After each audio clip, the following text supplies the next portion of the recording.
All right. Hey, this is Chris Ruvo. I'm at ASI Fort Worth with Mr. Richard Montanez, who just gave an inspiring keynote breakfast speech. Richard, of course, has one of the most inspiring stories in corporate America. While a janitor, he took an invitation from the CEO, we'll call it, an open invitation to the whole company, right, to come up with something new, and Richard did, and I'm sure you've eaten them, Flamin Hot Cheetos. He went almost overnight, so to speak, right, from a janitor to a corporate executive, one of the most successful men in America, and just wanted to share his story with people this morning. And Richard, what would you say is the big takeaway maybe from your talk that you hope people got from what you shared?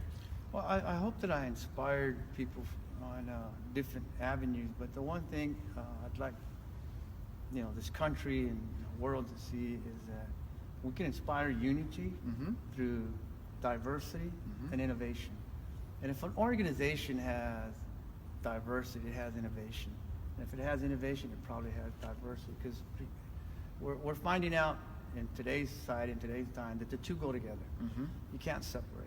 Some of the best ideas come from diverse organizations, areas, markets, things like that. So I hope people were inspired to tap in. As I said earlier, it's great when you tap into your own imagination, but the great ones can tap into the imagination of others.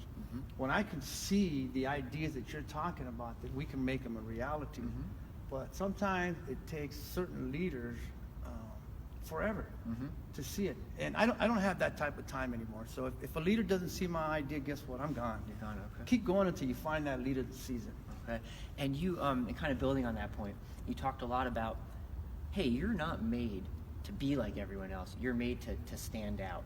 Can you just speak to that a little bit and how that people can apply that in their own careers, their lives? Well, yeah, and I get that from being a young man that most of my my childhood I wanted to fit in, because diversity was never talked about. I didn't know what discrimination was. I didn't know what anything was. I just didn't want to be in that line. I wanted to be in the line with everyone else, until I realized, it finally dawned on me that none of us were ever created to fit in. And that's why I teach at universities to young people. Give it up. You're never going to fit in, because you were created to stand out. And when people stand out, you see that their lives come into everything that they expected.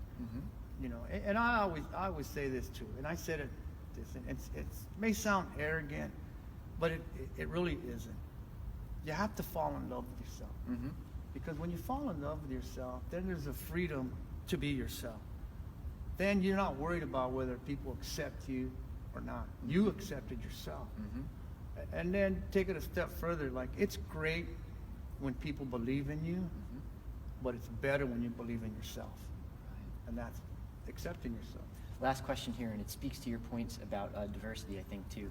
You really made a theme of your speech that, the role that women have played in your life, and how women have inspired you. Can you maybe just speak to that briefly?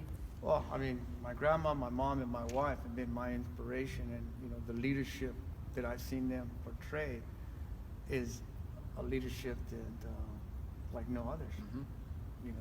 The courage that they have. They remind me, at least, women in my life remind me of captains on a ship. They're always in control.